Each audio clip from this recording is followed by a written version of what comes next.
anxiety drug left a Roche warehouse.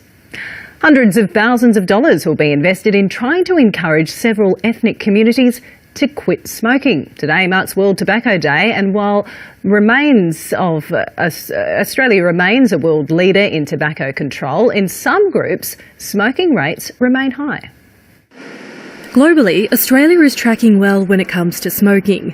Measures such as advertising bans and plain packaging are driving down rates, but it's not the case for all communities. As we think about the smoking rates in Aboriginal and Torres Strait Islander peoples, our challenge is that as we look around the globe, these are smoking rates that we see in high smoking rate countries. 12.8% of non-Indigenous Australians smoke daily, while in Indigenous communities the figure more than triples. The rate also higher in some ethnic communities. We know that people from an Arabic-speaking background are more likely to smoke. The smoking rate for the Chinese in China is very high. So when they migrate to Australia, there is also a high, resulted in a high smoking rate.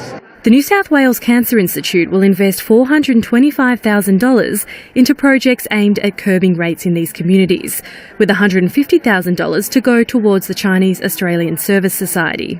The Chinese community is welcoming the funding, saying it'll go towards a project aimed at increasing the awareness about the kind of services available for those trying to quit smoking. Because a lot of the smokers don't speak fluent English, so if they know that there is someone who speaks the language directly with them, it's more accessible for them. Yeah. Currently, 2.1 million or 16.1% of Australians smoke.